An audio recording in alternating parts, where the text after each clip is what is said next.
See, BDI surprised me. It's like, why aren't BDI playing bigger fucking venues than they're playing? Was that just the record company being shite and the management being shite? I don't know. Because I think they deserve better. We're used to seeing you guys in stadiums. This is rather more intimate, isn't it? I know, it's a shame, innit? Why is it a shame? I don't know, I'm joking. No, it is intimate, but this is the way the world is today. BDI suddenly, he doesn't have Noel Gallagher writing the songs for him. I think he suddenly found out that just being Liam, it wasn't enough. I could tell he was upset, because then Noel started his career and was slating Liam every day, and it's not a brotherly thing to do anyway. Like being in the middle of the stage and singing, and it was gone, it was over in a flash, and I don't know how it was. And you did like half Oasis songs and half of your songs, which went down pretty well with everyone. No, I did all of my songs. Yeah. I don't drive cars and I don't fly planes. So the money I spend, the money I've ever earned, has always been on clothes and school fees and alcohol and probably drugs and the odd house. BDI is a great band and it's going to get better. Still the same people in the band? Yes, oh yes. Noel's not joined yet. Fashion is where it's at, apparently. I'm doing this not to make money, I'm doing this just to do something, you know what I mean? And if people like it, then they like it. If they don't, no skin off my nose. Yeah, I'm thinking pretty great, man. All them cunts who fucking slag it off, they're just fucking jealous. Cheers. People, they think you're serious, actually. Are they? Yeah. Well, that'll be a first. It's not about being big anymore. I don't give a shit anymore, you know what I mean? It's like, I'll play here, man. Who are you? I don't know. No, but I love that though when they go, who are you? Fuck knows. Fuck knows. Fuck knows who I am anymore.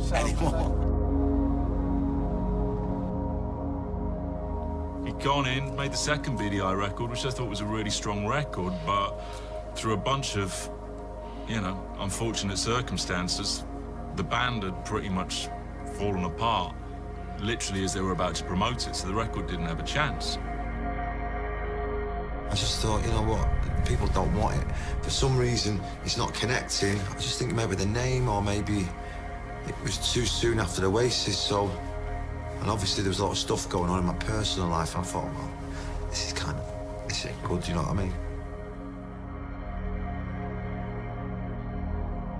Andy Bell had rang us up saying he wanted to get back with Ride, and I was thinking, you know what, I'm not being in a band with someone who's going to be hop-skipping from two bands, you know what I mean? And, you know, that's his right, you know, he can do what he wants. But I was thinking, go on, you go and do Ride, I'm out of here, you know what I mean? I'm going to go and get me shit sorted out. And I thought, you know what, I think I need to fucking just take a break, you know what I mean, from music.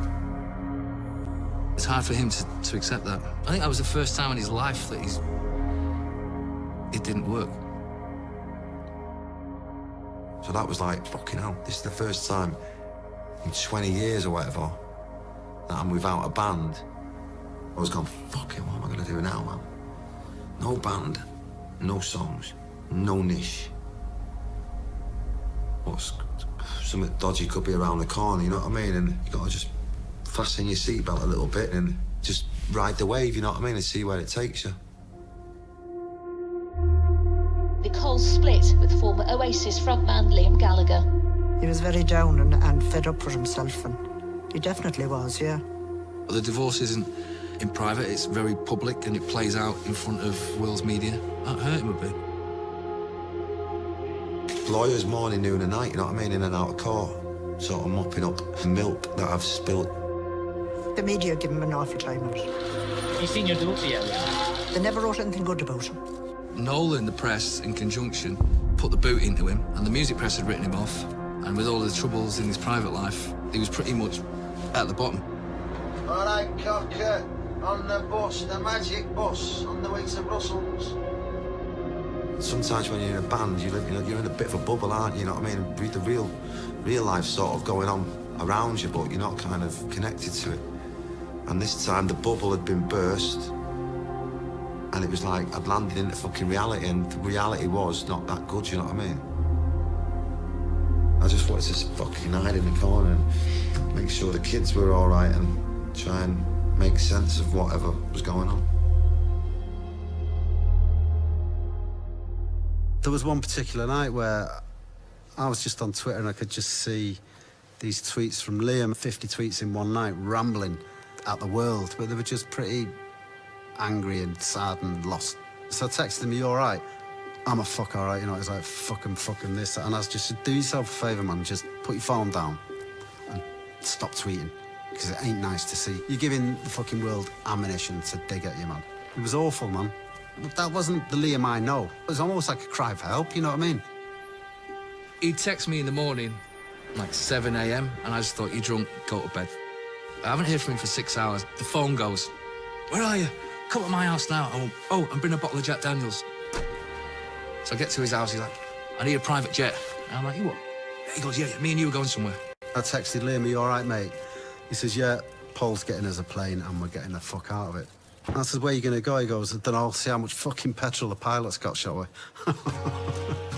Right, so I've got my iPad in one hand, I've got Jack Daniels in the other, going to the agent, and says, "Right," she says, "Right, I've got you an aircraft leaving Luton at 10 o'clock tonight. You're going to Parma."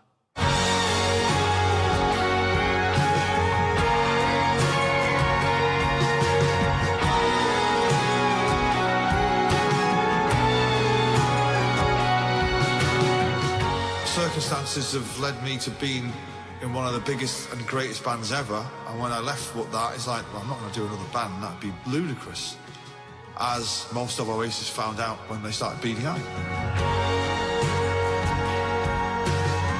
I think I was always doomed from the beginning. Yeah, of course it was.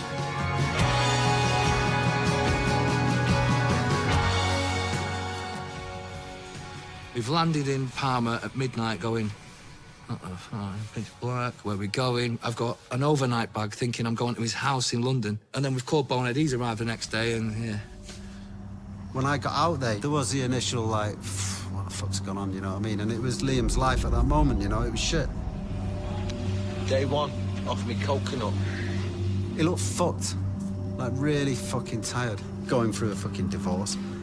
Press were on his fucking case. People accusing him of that. People taking him money here. Bands fell apart. He's got no fucking music. He was fucking lost, do you know what I mean? Day two, offered me fucking coconut. Yeah, I think he was fucking terrified, truth be told. That was the end of his career in music.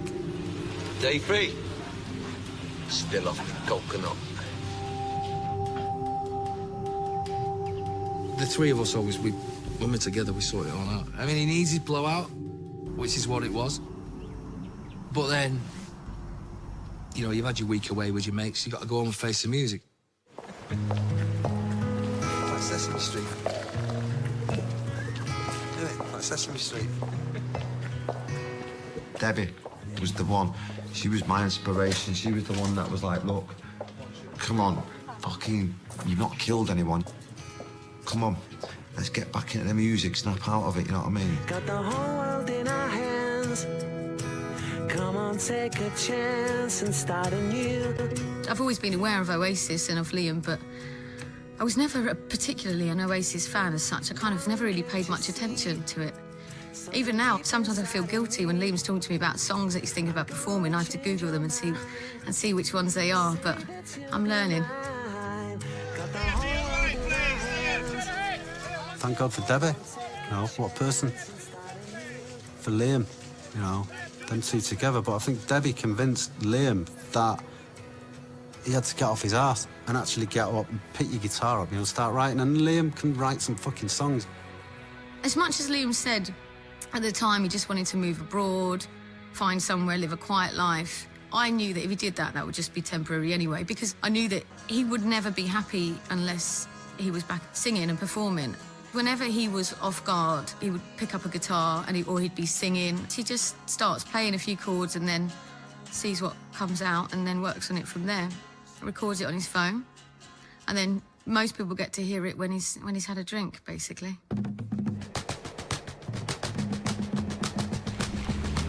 We were in Ireland, and everything in Ireland revolves around a pub. When you're driving through the town, it's like, oh, look at that Roswick pub.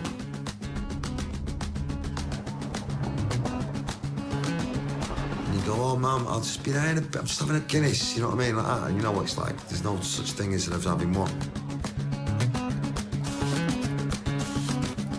Well, you know, we'd been out all day for about, I think, about 8 hours. 8 hours is a long time drinking Guinness. And you can tell which way it's going to go. So before you know it, you're about 30 Guinnesses in. Do you know what I mean? And then someone gets the guitar out, and before you know it, you're fucking thinking you can play it.